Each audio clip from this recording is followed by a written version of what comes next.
Hello, and thank you for joining us today for the 19th episode of Nima Voices, Discover Nikkei's virtual series. And my name is Tamlyn Tomita, and I am a Japanese-American actor. Oh, doggy, doggy. Good girl, good girl, good girl. My name is Tamlyn Tomita, and this is Churagaki, which means beautiful in Okinawan. And I will be your host for today's episode. But before we start the program, I would like to briefly introduce the Discover Nikkei project and the Nima Voices series. Discover Nikkei is the Japanese American National Museum's international but also community-based web project with major funding from the Nippon Foundation. This site is in 4 languages: English, Japanese, Espanol, Spanish, Portuguese, and shares unique Nikkei stories from around the world, including the United States, Brazil, Nihon, Peru, Canada, Argentina, Mexico, Australia, and many other countries. And new stories are published daily on this website, which has been undergoing a major redesign and the addition of exciting new features over the past few years. And this year marks Discover Nikkei's 20th anniversary, 1, 2, 3, 4. And we are holding special programming throughout the year to celebrate this incredible milestone. Nima, N-I-M-A, are members of the Discover Nikkei online community. And the term Nima comes from combining Nikkei and nakama, Japanese for colleagues, teammates, fellows, or circle. And hailing from all around this big, beautiful blue world, Nima brings unique experiences and perspectives to this site's rich community, which includes you all. Nima Voices is an interview series where we uplift our Nima through brief but enlightening and hopefully fun interviews. And in today's episode, I will be talking with my son, my beautiful son, actor Christopher Sean. Christopher is best known for his roles in the NBC soap opera Days of Our Lives, CBS's Hawaii Five-0, and our animated Netflix film, Ultraman Rising.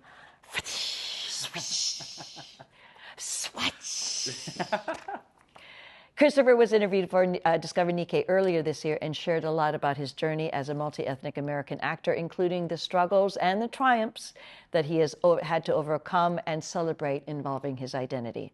He has also been actively involved, he's always everywhere, in our Los Angeles Japanese American community, having attended the Japanese American National Museum's benefit this past April, as well as emceeing for the 12th annual Imagine Little Tokyo short story contest this past June, for which Discover Nikkei is a partner. I heard so many wonderful stories from that program. Really? And that particular program this year, congratulations.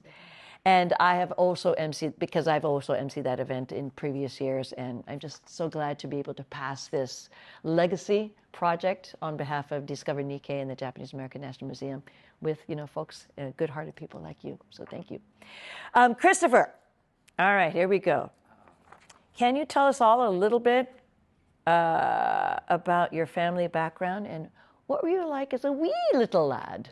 When I was Churobaki size, I guess my dad was in the Navy and my mom is Japanese. Mm-hmm. And so they met at Yokosuka military base. And my oldest sister has Down syndrome. My other sister is a beautiful, dangerous martial artist. And myself, I was extremely shy. So shy. So you're the second, you're the third child. I'm the youngest. Oh, you're the baby. Oh, yeah. Okay. So I would hide behind my dad's leg or my mom, and I was super introverted. Unless you got to know me, then I was kind of spastic, if you will. But we moved a lot every 2 to 5 years. Born in Washington, Subic Bay. So your dad was still in the military. Yeah. Okay. And he retired, I think, 21 years as a senior chief. And then he became a civilian on base doing the same job, finally making money. When I became an adult, moved out. But most of my life was kind of travel, starting over, meeting new people, having humility as I step into a new frontier and everywhere I go, and learning that humor was the best way to make friends. So that's kind of like my upbringing. Like humor about everything, or was it self-deprecating? It's both. Yeah. Mostly self-deprecation, just so that I could fit in. Yeah. You know? Yeah. I'm not a challenge. I'm not a threat. Yeah, I'm not. Yeah, exactly. Yeah. Okay. And I think with that, it taught me a lot about. That's why I'm so funny right now. No, you know. You're like, what? No. Yeah, I think. But that's why you're able to adapt. And that is a facile part of what we do as actors, is to be able to adapt, to adjust to what the story needs, and to be able to play the musicality of a character, because you're, turning on and turning off and adjusting to different levels, especially with the other fellow actors as well as the audience as well. So absolutely. Yeah, so that's really, a fertile background for what we do as actors. Yeah, I think it was really cool. Growing up off military housing, most of the time we lived not in housing, we lived off base. So I grew up with, you name it, Latin, African American, wealthy, poor, kind of everyone. So it allowed me to kind of jump in and wear a different mask in every culture or every group that I hung out with, every community. Yeah, and every 2 to 3 years, I mean, it's like constantly uprooting, planting, uprooting, planting. Okay. Yeah. Wow. It was cool. I mean, it was challenging, but now that we have social media, right, I have friends all over the world. Yeah. Okay. So in that environment with that, consistent or, persistent idea of having your home away from home, your home is where you plant your hat. Mm-hmm. No, what is that line? Home is where you hang your hat. Mm. So is that adaptability and that mobility. But being Japanese, specifically to this conversation, what pieces of Japanese culture, behavior, language were you exposed to as a child, and what did you keep? It's a great question. I wonder if somebody named Vicky wrote that. Very strange. No, in reference to like Japanese culture, I would say the most important is like respect. I try to have respect for everyone and everything. Mm-hmm. Also, I think honoring just humanity. Mm-hmm. I think that saying save face. You always have to be respectful. I think that's always something that's in the forefront of my mind constantly. Say please, say thank you. Respect people's age, their success, whatever it may be. If you're a master in your field, I will see that and respect that. Mm-hmm. That's typical. I think my mom really drilled that into me. My grandfather was an assembly member, a congressman, assembly member in Japan, Niigata, in the Kanagawa prefecture. The only person to do more than one term. He did 3 terms. He was really awesome. Oh, wow. Okay. In what prefecture? In the Kanagawa prefecture. Kanagawa. Okay. In Yugawara. Okay. And I think with that, like, it's just be very loving, and then be respectful to those who come and just give them love. I think that's the biggest culturally sensitive thing that. I guess to turn it back around, or to turn it into this kind of like deeper investigation, because respect is absolutely. Do you find being Japanese American and being specifically mixed, Japanese American, do you find that respect is sometimes used as a cover for saving face? Because if we cannot tell the truth, it's always about being respectful and not making the other person feel badly about, uncouth behavior or something. It's like, does that seem to be able to service you as a shield? Absolutely. In rather than showing your true self or your true feelings. Yeah. That's the conundrum sometimes as Japanese Americans. It's like, that was something really shitty, but I can't say it because I'm trying to be respectful because we're working together. But, it's that kind of idea, that kind of exercises. When does respect play, and how can respect for oneself also be nurtured? I think that's such a great remark, because truthfully, I don't know if it's trying to fit in everywhere, right? And having the humility and making self-deprecating humor is to not say anything or stand out. Right. But also in the Japanese, it's fit in. Yeah. So if I see something I don't like, before I was always quiet, and Yeah. then I'd go home and like, Mom, like, what do you think about this? And Yeah. right, talk about it, and how do I handle this situation? Yeah.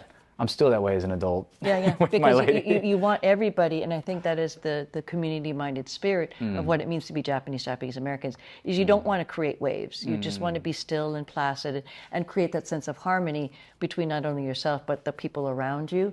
But sometimes, and especially now knowing that you're from Kanagawa, it's like sometimes there needs to be the great wave of Kanagawa, to disrupt, to be able to say what the truth is, what change is required, the ability to be flexible and to be able to adjust to the situation so we can be true to ourselves. And I think that's what, pulling you into this discussion about respect and love too. It's like, because we're all, as Japanese and Japanese Americans, it's like, do your parents say, I love you? And it's like, No, they don't. right?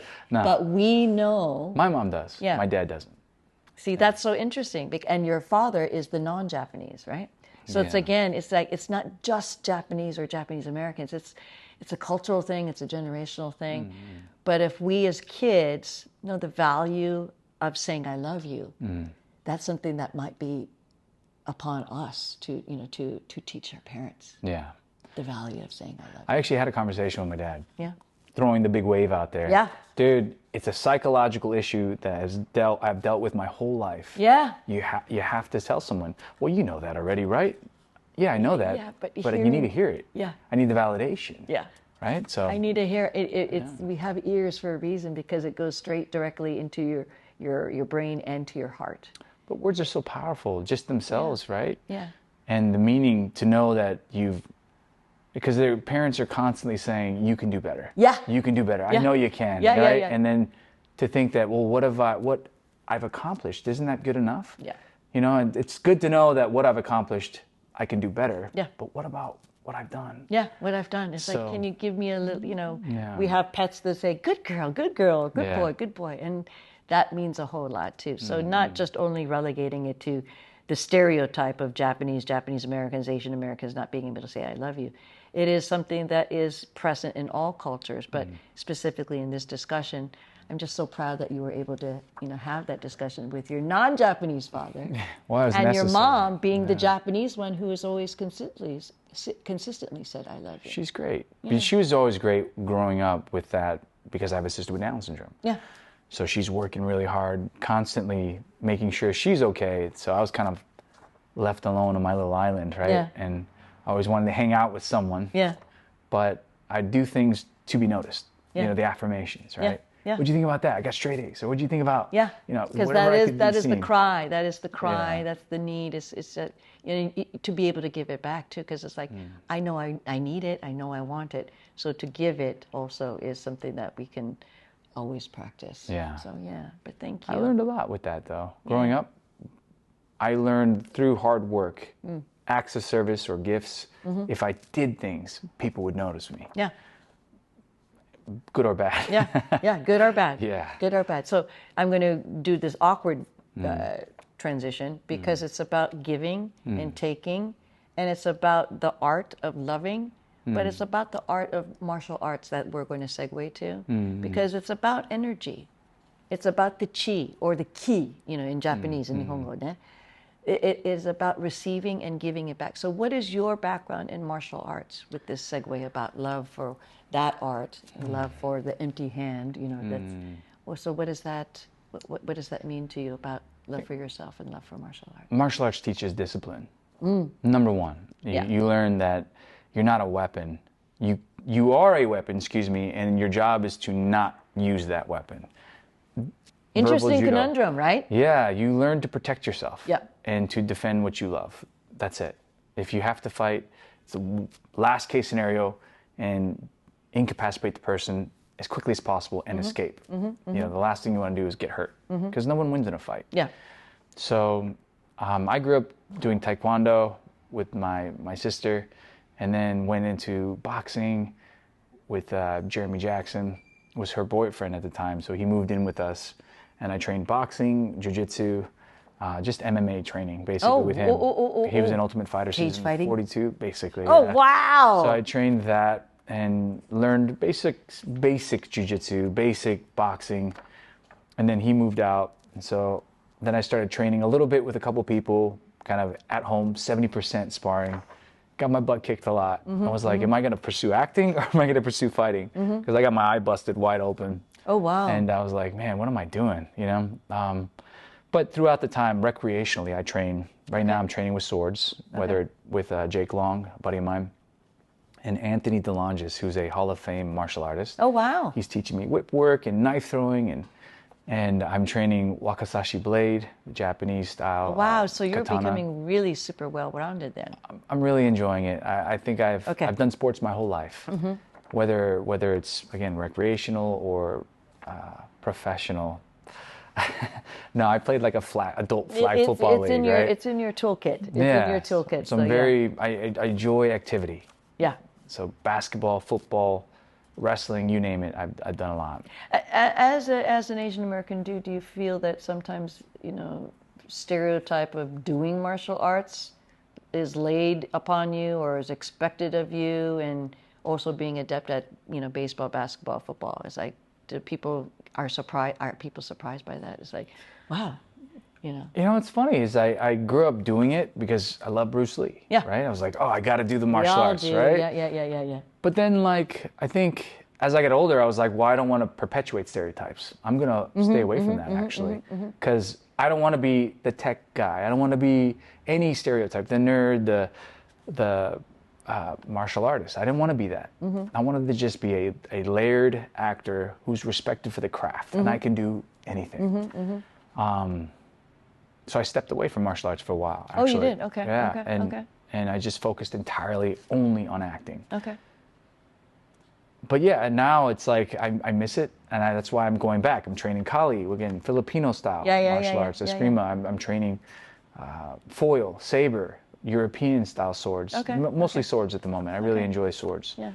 But honoring your other half of your father's lineage, the European side. So, yeah. I guess that's the responsibility or the the burden that you place on yourself to be able to be seriously full-rounded. Honoring both your Eastern and your Western heritages. I think my dad gave me a strong foundation for strength. Yeah. So I lift heavy weights. That's okay. I go, hey, this is for you, Padre. Yeah. But no, I think overall, my dad's from Ohio. He's white, Navy. Cincinnati, Cleveland, he's Canton. Willoughby, north of Cleveland, north of Columbus. Oh, okay, yeah. Yeah, the other so sea, the Willoughby. other sea. He's a cool cat, real nice, like Bruce Willis. Very introverted. And then right when you get to know him, he's the biggest kid. He's a total goofball, just like me. I think. Pay homage to your dad. Yeah, he's great. Pay homage to your dad. Okay. And my mom. And then your mom is from Japan, having met in born and raised. Yokosuka.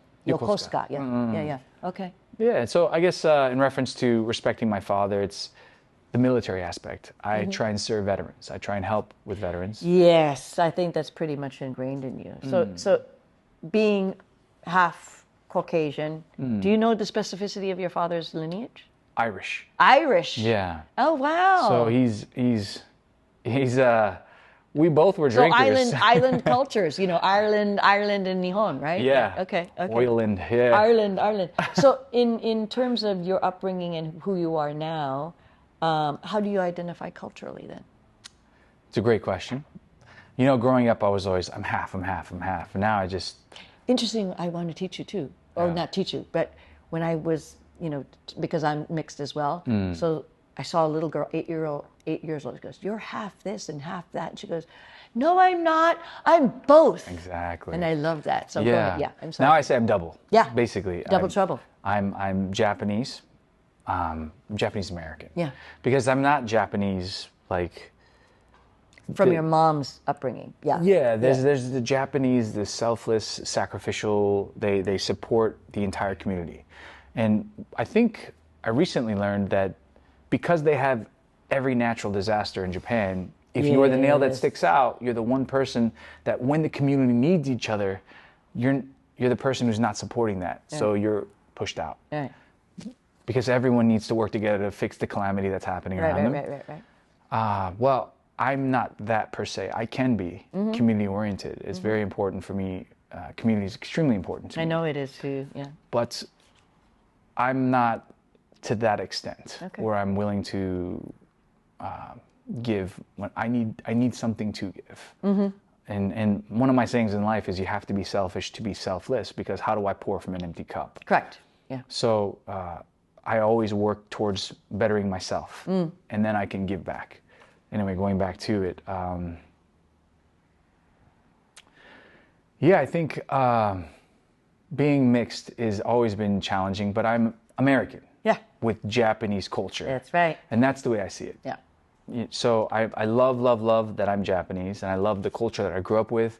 In Japan, I was always, I watched Ultraman as a kid. Yeah. I watched Kamen Rider. I watched Doraemon. I watched... all the classics. Yeah, all the classics. Yeah.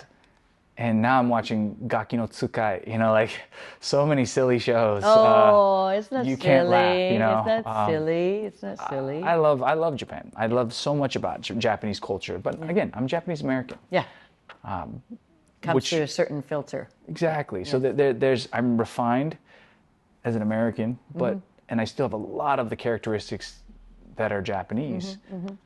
However, I'm not Japanese. Yeah, I'm Japanese American. You're in that nebulous space, and you get to claim both. Yeah. You get to claim both for however it serves you and how you can serve them. Yeah. Yeah. So in terms of having that kind of very rich and diverse, complicated, complex, but so rich of a background, how did you decide to become an actor? It's a great question. I've always wanted to be like on camera. My dad... On camera? Yeah. Oh, really? Yeah, I wanted to be an actor my whole life. Do you remember the first movie that really said, I can do that, or I want to do that? For me, it was more like I watched my dad when he was deployed in the USS Midway, USS Tripoli. He'd send us tapes of himself. And I'd see my dad on TV. We'd pop the VHS tape. Yes. And there's my dad reading us a book, Christopher, sit down. I was like, how do you know I was on, how do you know I was screwing around? But I'd see my dad on TV. And my mom would get the camcorder over the shoulder, right? And she'd record us. And so for me, it was always like, hey, what's up? And I got to be silly, and it was very familial. Like, it was for us, the family. Oh, what? It's really integral to, it's not just about, I get to see, Christopher Reeve as Superman. It's seeing your father and how you were not present with him all the time. And that was the loving thing that you could slide in ad infinitum, I want to see dad again. That's beautiful. Recently saw one of the videos. Yeah. I'm just like, what are we having for dinner? Chicken, no! Oh my God, such silly kids. But it's super foundational. Yeah, it's wow. That's very that's springs a lot of personal things because it's who you are as a person, not just as an artist, not just as a storyteller, not just as an actor. It's something that you really are connected to, because of your family and the luck you had with having such a loving family. Thank you. Yeah, that's beautiful. That's beautiful. That's where I wanted. Yeah. That's where I started. So you started doing that when your mom would have the camcorder, and you'd get, we're having chicken, not fried chicken, exactly. chicken katsu. It's like curry, curry, golden curry. Cut it, cut it, not curry, cut it. I can only imagine. I can imagine. Wow, that's beautiful. That's that's very specific, and so it reads a lot, I think, as to who you are as a person and as an actor. So talking about being mixed. And do you claim being Japanese Irish American? I'm just questioning, and I'm just putting in that accent just for flavor. No, I'm just American, I think. Japanese American, because even like Irish, I don't know the Irish culture. Yeah, because again, I can't assume that your dad even knows. Yeah. Right? Because he's from Ohio. Idaho Spud from the box. Yeah. Right? Dehydrated potatoes. I don't know how Irish that is. Just quickly, are you interested in investigating that part? Oh, yeah. Very much so. Oh, there you go. Yeah, I'm starting to dive now more into the history of Ireland. Now, since 2023 is when I started to really Japanese specific started to impact me. At the time, it was more like AAPI, kind of NHPI. I was more about just the success of all Asian Americans, and I still am. But then I started really diving in after Ultraman. I hired a tutor for 2 years. I started studying Japanese culture. I really wanted to understand that side. And for the last, I don't know, since then, and I've really dived into Japanese culture since JX23. Now I'm like, well, I've learned a lot of Japan in my heritage, but now I want to learn Irish. I want to go there. And you're probably going to teach your dad about what you learned. So that's another thing. It's like, you know, to be able to say, Dad, did you know about this? You know, this is in our line, or this is about our people. I mean, the history of Irish in America is raft with, you know, so much prejudice and, you know, ethnic discrimination. It's like, no Irish allowed. It's like, you know, how can people forget about, you know, who we are as America? It's like not, you know, not everybody is welcome or seen as American. And a lot of them who look typically American, white, fair-skinned, blue-eyed, were also discriminated against. So let's not forget about that heritage. Has your ethnicity, your beautiful mixed ethnicities, affected your acting experience, your acting career, your acting choices and opportunities? I would say so. Yeah. Wholeheartedly. Because prior to Milan, the live action that came out when COVID, prior to that, it was the roles that I would have the opportunity to audition for were always ethnically ambiguous. Those are the times that get called in. Prior to that, it was Spanish, Mexican, everything like but Japanese. The lead. Never but Japanese. Okay. If I was brought in for Asian, it was any Asian, not ethno-specific.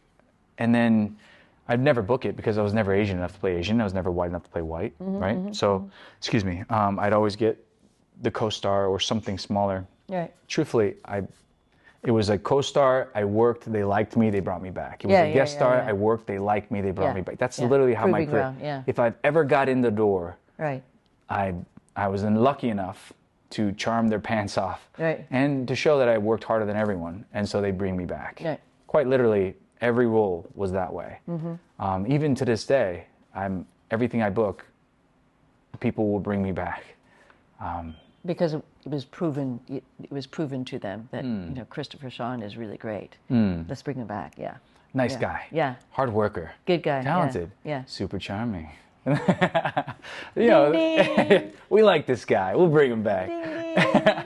But I think there were many challenges that came with being multi-ethnic. And now I've probably done maybe a handful of mixed Asian, but prior to Mulan, it was you can be everything but Asian, and now you have to be politically correct. I think I heard Daniel Day Kim recently say that about the overcorrection. Exactly. And it's always, you know, and because I am a few years older than Dana, it's always a pendulum that will always, you know, overcorrect, correct, you know, go bad, and then always come back again. And it's about really striking that balance throughout the period of time, you know, historically, but also within our own careers. So you know, good for you to continue to do the hard work, because that's what speaks for itself, and you're really reaping in the rewards of that work ethic that you really try to apply to everything that you do. Thank you. Yeah, I appreciate it. So tell us a little bit about how you got this show.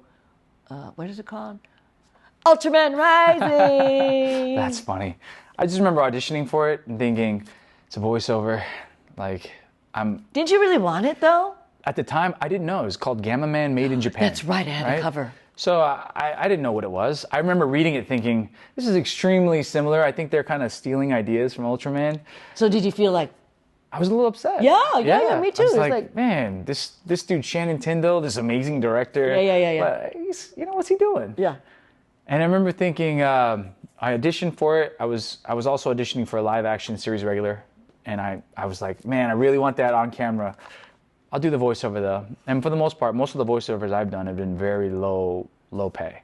Okay. So I wasn't thinking we're going to make any money on this voiceover gig. I'll do it. That's cool. I don't mind. And don't get me wrong. I love voiceover. I love the voiceover community. And you're good at it. Yeah. Thank you. Yeah. But on camera, that's where I think the most power, the most opportunity comes from in creating a brand. I mean, everyone knows Tamlyn Tomita. from Joy Luck Club, Karate Kid, Lucky Avatar, girl, you name lucky it. girl, but lucky girl, yeah. they see your face and they see value, they see the brand, Yeah. the years and years of success that you bring to everything you work on. Thank you. And for me, it's like I want to have something along those lines. When people see my Right, face, they right, go, right. oh, he's been a part of X, Y, and Z, very successful franchises. I don't think anyone will compete with Tamlyn Tomita, but I'm working my way up that Mount Everest, that Mount Fuji, if you will. But yeah, I think for me, again, like, what was the question? One more time? Sorry. How you got Ultraman? Oh, Ultraman. Yeah. I think for me, Gamma Man at the time, yeah. I auditioned for it, wanting the on camera, so not really caring. And it was always that way when I book a big gig. It's like, I want When the it big rains, one, it pours, right? and I get the little one, and I go, Yeah, oh, dang. yeah. But then I realized, they were like, dude, you know, this isn't Gamma Man. I'm like, yeah, okay, what is this? And they're like, it's Ultraman. I'm like, sure, yeah. But I'm like, no, it's Ultraman. I'm like, okay, yeah. And I'm like, wait, the Ultraman? You actually got the licensing rights for Ultraman? Like, and I ran and grabbed my action figure. I was like, this Ultraman? This Ultraman, yeah. And they're like, yeah, that's the one. I was like, holy cow. Yeah. That blew my mind. Yeah.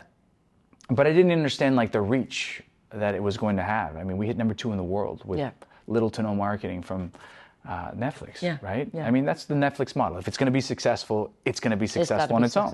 Yeah, right. We hit #2 in the world. Yeah. They did a great job. Yeah. But yeah, that was kind of it. And you didn't record yourself with Shannon and John and whoever was representing Netflix at the time. Is like, yeah, thank you, yeah, okay, Gamma, yeah. When do we get to work?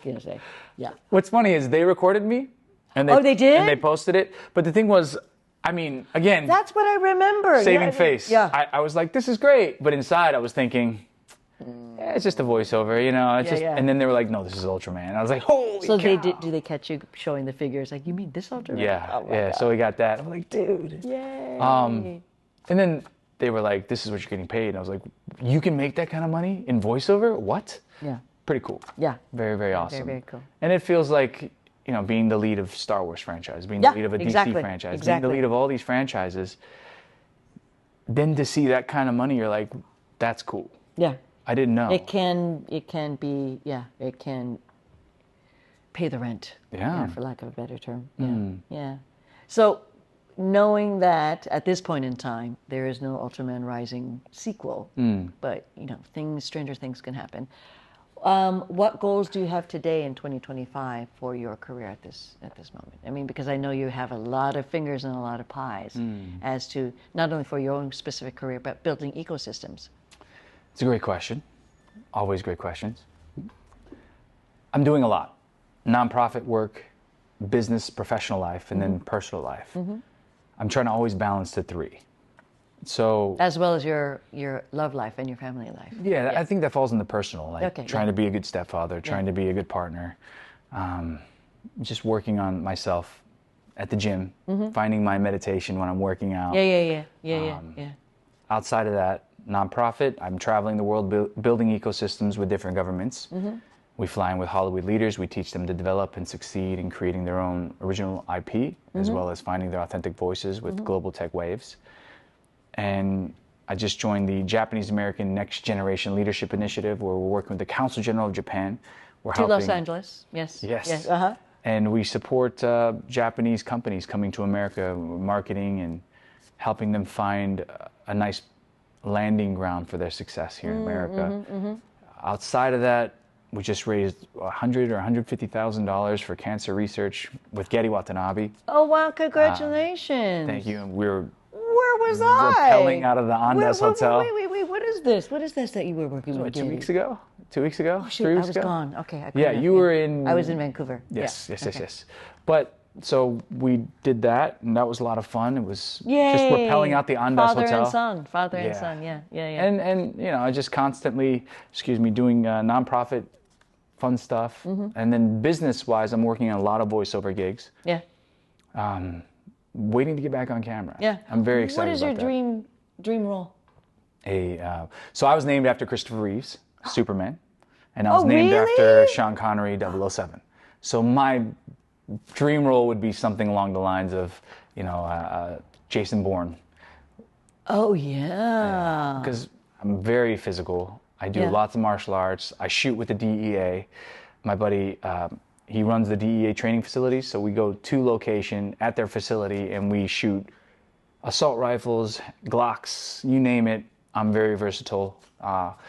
Outside of that, I'm doing hand-to-hand combat. I'm doing weapons training with swords. So anything in that world of special agent. And are you writing something, or are you collaborating with writers because you got the physical stuff going on? So it's like, it's got to be about the intrigue, to use that charming self of yours, to be able to infiltrate, you know. I think I need to meet some writers that are kind of in that world. Okay. I think for the most part, the people that I have met, I'm helping them develop and create their IP. I have some of my own things. Yeah, it's IP, which is intellectual property, about finding material that would be suitable for, you know, your vast, you know, weaponry, but your vast, you know, cache of tools.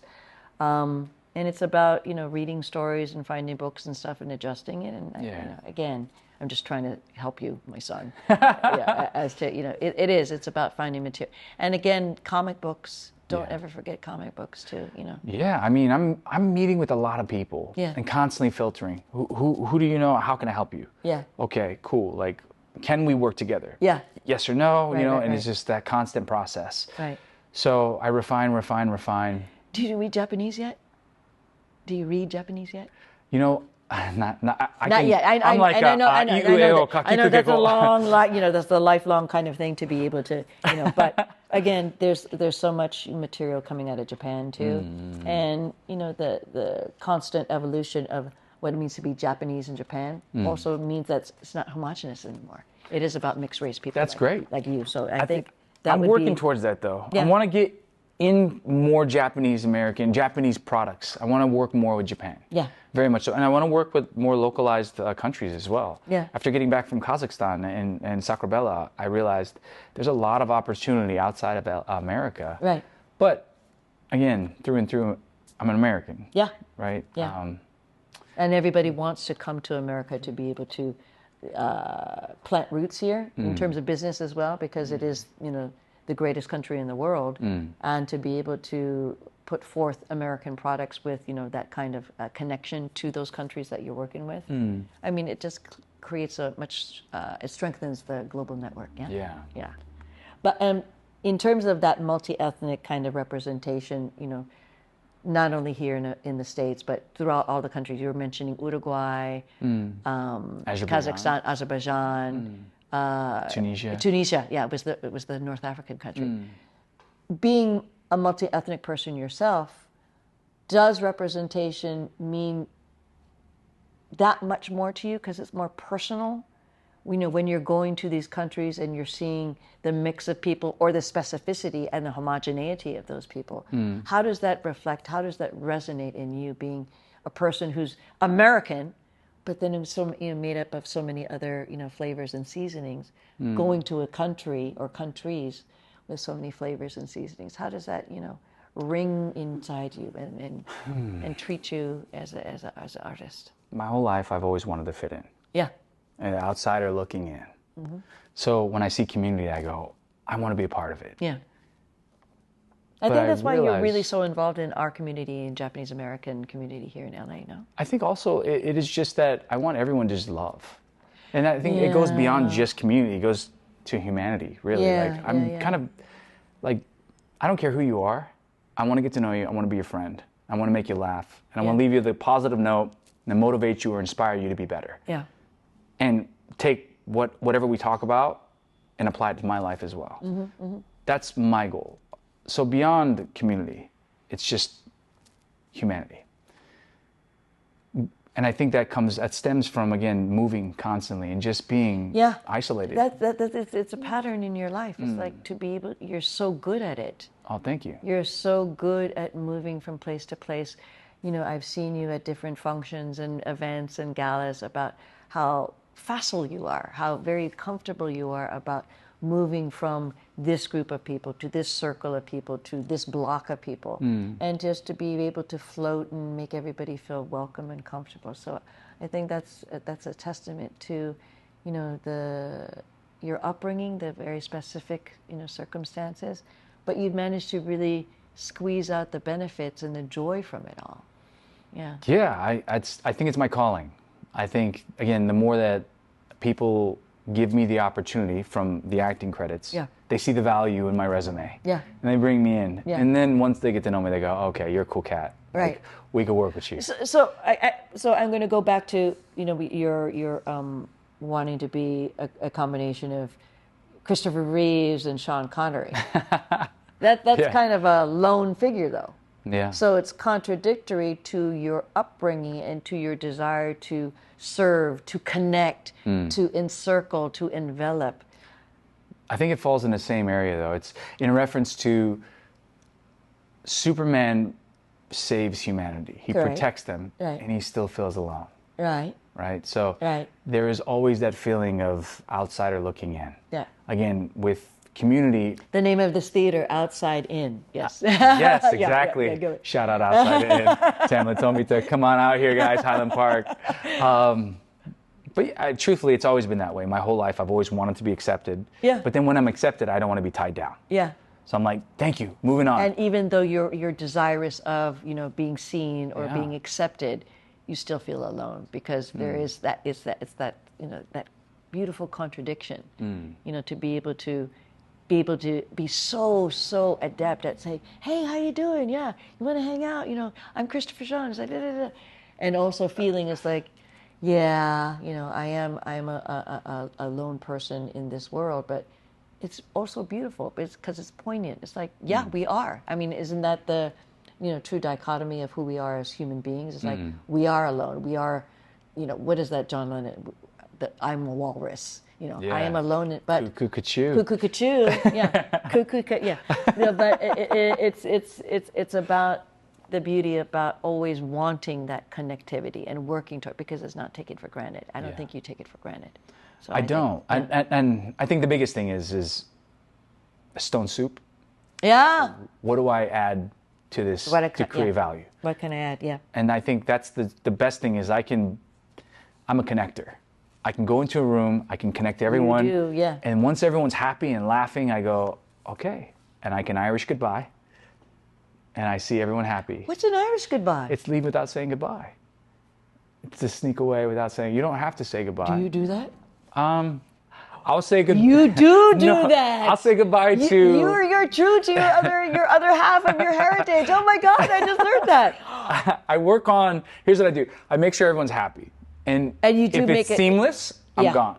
But if they're unhappy, then I hang out a little bit longer to make sure that at least I see you, because I know what loneliness feels like. So I'm like, okay, I make sure you're good, and I'm like, okay, I gotta go, right?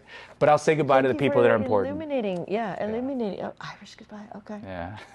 Is there such thing as a Japanese goodbye? Yeah, I think Japanese goodbye is like 2 hours later. Yeah. Okay, one more time. Okay, thank you so much.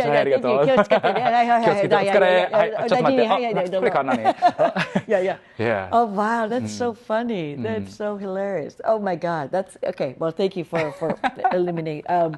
Hard left turn. Yeah. About the Imagine Little Tokyo Short Story Contest. Because I've worked on that as well, and you know, reading all those stories, you know, that were selected as the winning stories, which is on the website at Discover Nikkei through the Japanese American National Museum.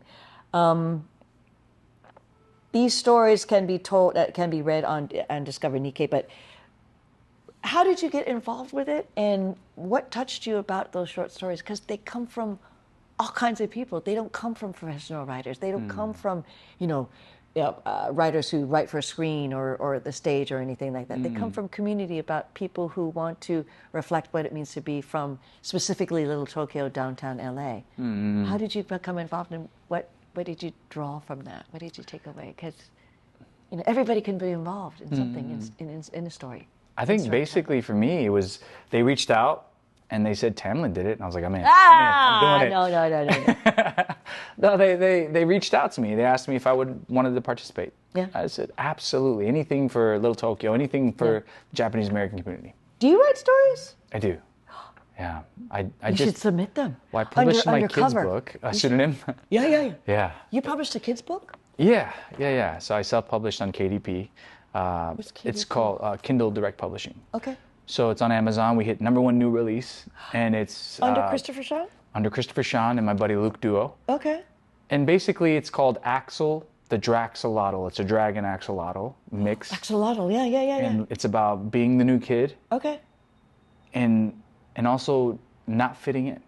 Again, the story of my life. Yeah. So it's being a mix. Yeah. And mom is the dragon and dad is the axolotl.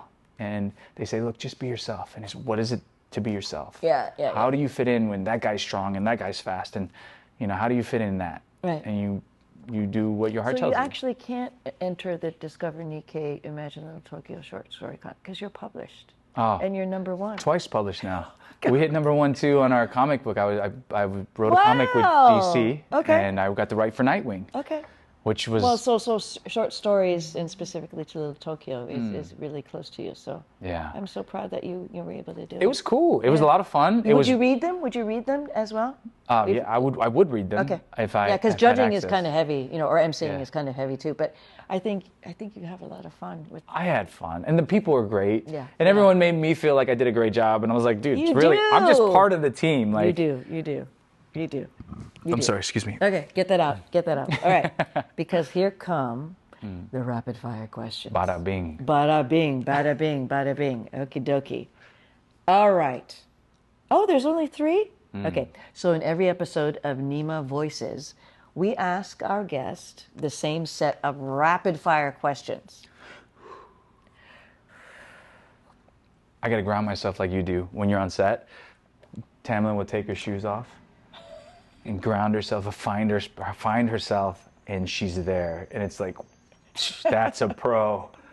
I learned that, and I apply that now. The other day, I was on set, took my shoes off. I was like, that's what I did yesterday. It's like, I can't work with... But again, also, for those of you who are wanting to be... Shoes do inform your character.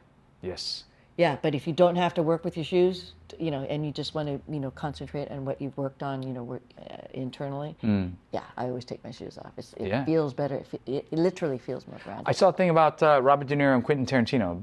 Basically, Robert De Niro talks about shoes informing character. The importance. Yeah. If you're a hardworking man, if you're luxury, a lot of that's going to tell about who you are. Yeah. And Quentin took shoes, stacked them between newspapers and in the trash and smushed them down. And he said, here's your shoes. Here's your shoes, yeah. And Robert De Niro was like, I'll take the role just from the shoes, right? Yeah, exactly.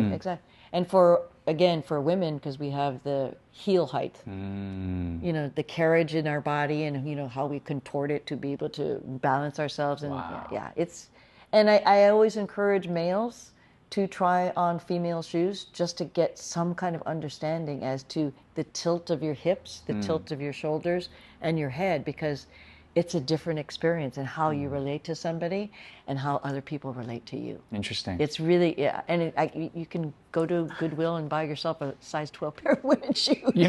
I'll just wear a cowboy boot. It's got a heel. No, open toe. Here's the thing. I don't know if I would look good in a stiletto. No. Do it in the privacy of your own home. Do it in the privacy of your own home. Because I think it really is. It's because you're physical. You're physical. You know what a weight feels like. Yeah. Feel what it feels like to put a particular kind of shoe.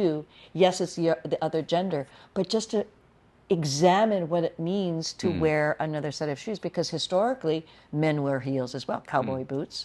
So just as for fun. I will say this. Yeah. I grew up with sisters. Yeah. So I've done some sprints and some heels as a kid. Yeah. Yeah, on your toes. Here she comes. Yeah, here he comes. I've definitely sprained an ankle or two in a heel. So good for you. So again, well-rounded. Thank you. All right, ready? Rapid fire. Who is your favorite Nikkei hero? Tamlyn Tomita, James Saito, Gary Watanabe, Keanu Reeves, Ryan Potter, Keiko Agena. Yeah. The list goes on. The list goes on. I know you, and I know you're very. Johnny Young Bosch. Oh, okay. You talk about on-camera voice acting, whatever it may be. It's all acting. Yeah. Just there's a whole lineage of Nikkei artists that aren't getting the love that they should be getting. Yeah. No, thank you. All right. What is your favorite Japanese food? Sushi. Sushi. What kind of sushi? All you can eat. What is your order? What is your typical order? I'll order all premium, and then I'll start doing rolls. Okay. I just did this for my birthday. What kind of fish? I love albacore. Oh. Albacore, ponzu sauce, natto, toro, bluefin tuna, salmon. I guess that might be the order. What don't you eat sushi-wise? You know what? I used to hate natto. Get out! Now I'm eating it. See, because you know it's delicious. No, not that it's delicious. My mom eats it, and I've been forcing myself to try and enjoy it. And it's good for your heart. And it's good for your heart. It's delicious. Yeah, so I eat it to respect my mom. If you can get from the market, put a slice of shiso, put it in there with an egg. That sounds good. It's you gotta mix it real fast, and then it starts getting cloudy. Yeah. And it starts floating away. You're like, okay. Yeah. Even froth your egg before you throw it in the natto. Interesting. Yeah. So yeah. Yeah, I eat it though for health benefits, not for the taste. And you have to have the hot rice. Oh, that sounds good. Yeah, hot that rice. sounds really good. But also, you can also put natto in ramen. Yeah. Yeah, yeah. I'd So put it it's in good. miso. Yeah. It's good. It's good. I like miso. Shiso. Yeah. Shiso. Okay. What is the Japanese value that has most influenced you? Respect. Respect Is it and hard kindness. for you to receive respect? Receive? Yeah, I would say so. Because I want See, everyone to feel equal. That's the humble thing too. It's like, Yeah. I mean, Thank you, Mr. Christopher. I'm like, every time every time you say Tamlyn Tomita, it's like, yeah. But I understand because again, it is important, and I learned this from an African American actress. To be able to receive respect is as important to give it, because you're denying the giver of that person's. The Dalai Lama said that. Oh, really? To give and not receive breaks the cycle of love. So that's something I've been working on for some time, because Thank you for again, sharing people who need to give, and I deny that, then they don't. The love's not reciprocated. Reciprocated, yeah. Yeah, and so it's a circularity. Yeah, so I have to. I've been working on. Thank you very much. Yeah. And just leaving it at that. Yeah. And also, I've been working on listening better, because that's something I'm not really good at. I like to talk and talk and talk, and now I'm like, okay, just listen. Just sit in it. Yeah. Yeah. And I actually am learning to really enjoy hearing what people have to say. Yay. Yeah. Oh, that's beautiful. That is beautiful, and it's like the continual, ever-growing, evolving sense of ourselves, and being really okay with that, and knowing that we're not finished, which is wonderful. Yeah. Which is really super wonderful. I just hit a very large milestone in my life, and I feel that I'm still a kid. I feel like I'm just beginning. Yeah. I really feel like I have so much more to give, not just to the entertainment industry, but the world in general. Yeah. So I'm very excited. And again, after I've accrued enough value in my resume, people are allowing me into these rooms. So I feel still like a newbie. Yeah. 21 years in the industry. Honey, create the room. Don't wait for the rooms to open up to you. Create the room. I'm doing many meetings. I know you do. And I'm gonna get it there. I'm gonna get there. Are, yeah. I feel that I will be a mogul in many ways. Yeah. Yeah. Yeah. I think you're going to be able to show up, and just create the room in the moment. So I think that's what your superpower is going to be. There you go. I'll take it. And your superpower. Yeah, your superpower.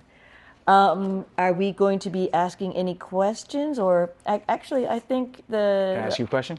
Yeah. So this is the first time that Discover Nikkei has gone on location. I know. Thank you. Thank you so very much for this opportunity. And is there something you wanted to give a shout out about your wonderful establishment here, Outside In? Well, Outside In is a room that my husband and I, Daniel Blinkoff, created. It's called Outside In here in Highland Park, at the intersection of York Boulevard between 53rd and 54th Avenues, Northeast LA. And it is a space comprised of the art space, which is a 99-seat live space theater, with a lobby, with a full bar and a cold prep kitchen and a rehearsal room. Both the rehearsal room and the theater, the art space, have sprung floors, so dancers can dance to their heart's content and not worry about their joints. It also has the community space here where it's open to the street, where we can host events.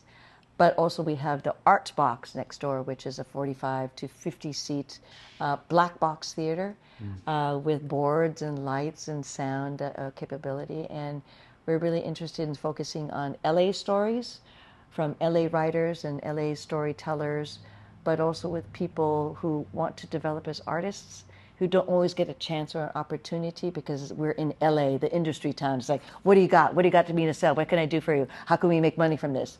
It's about developing community, about connections, developing stories together that really highlights the diversity, the equity, the inclusiveness, the accessibility, and the opportunities for all. So that's what we'd really like to really emphasize. And I got one more question. Yeah. I'm just going to spin it back to you. Being Japanese American, what is one quality that you take from being culturally Japanese? That we're all already connected.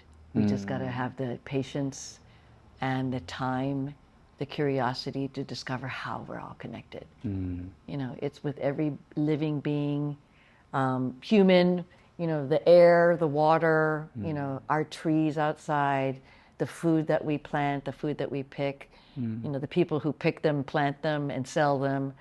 You know, it's just about really realizing and how you seem to really look at people and just want to be their friend. I just want to see how we can all connect with each other and say, thank you. Thank you for your place in this world, in this time, in our timeline. And if we can do something great, if not, do something great with others. Yeah. Brilliant. Yeah. This is why you're the Tamlyn Tomita, God, no, because no, everyone no, loves no, who no, you are. no, because you are everyone as well. We're trying, and you know, again, I think that's, you know, we're trying as some days are great, sometimes are not, but that's okay because, you know, the hardships are the lessons, and the triumphs, you know, are the cherries, you know, the cherries on top of the ice cream, you know. So it's wonderful. Well, I've learned a lot from you throughout our limited time that we spend together. Every time I'm with you, it was just the start, right? Yeah. Every time I see you, you are emceeing the JANM Gala, and you're with Robert Vargas's Shohei Ohtani mural. Oh my God! Opening. Yeah. And you invited me to that as well. Yeah. And you've invited me into many spaces and many opportunities to grow in the Japanese American community. And you're such a pillar to this community because you're such a voice on top of other pillars. Yeah. Yeah, and the coolest thing about you is that you are strong and you use your strength and your success to help hold up so many others, and especially in a community of Japanese heritage where you be seen, not heard. Yeah. To not have a voice, to be the voice for those who are voiceless, or respectfully choosing to be quiet. Thank you for being that. Oh, thank you, and thank you for taking on the reins for becoming the pillar. You know, for becoming the pillar in where your career is right now, and knowing that I already see where you're going to go. It's just you just have to do it, the work.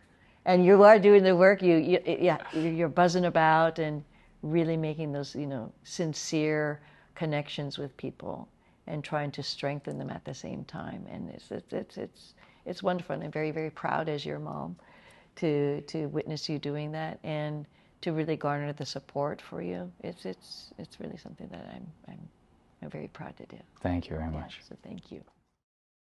Thank you for joining us at here on Discover Nikkei. Please check out Chris's interview on Discover Nikkei, which you can find in the video description below, right below. Da da da da da da. Oh no, it goes da da da da da. But Chris, do you have any did I even ask you? Do you have any final thoughts? Because you asked me a question, but that was basically my final thoughts, is to pick your brain, the brain of a genius pillar of the community. Not a genius, just an elder. This is an elder.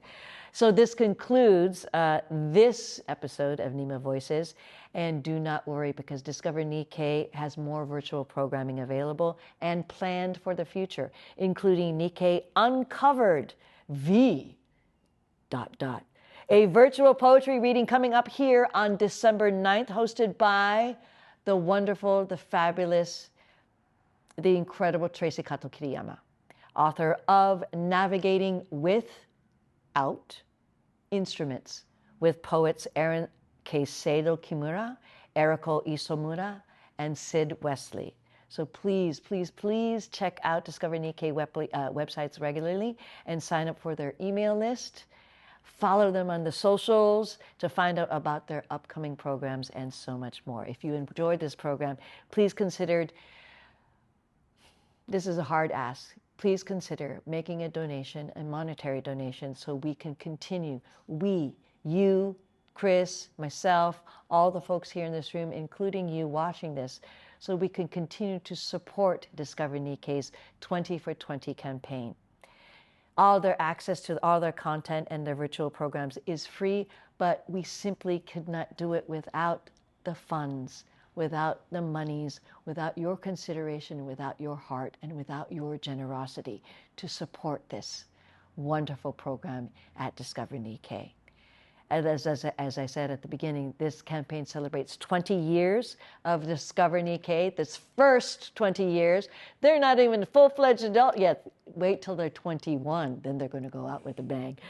And it sets us up here at Discover Nikkei to create even more exciting, informative, educational, fun, inspiring programs and offerings over the next 20 years. So donate at 5dn.org/20 FOR20 or see the link below. And finally, Discover Nikkei would love to hear from you. Say what you got to say. Stand up, speak up, shout out as to what you want to see. So feel free to contact them at editor@Discover Nikkei. Discover is DISCOVER, Nikkei, NIKKEI.org with your feedback, suggestions, ideas, inspirations for future episodes and programming. And thank you again, Christopher. Thank you, Discover Nikkei. Thank you, Japanese American National Museum. And thank you for watching. And join us next time.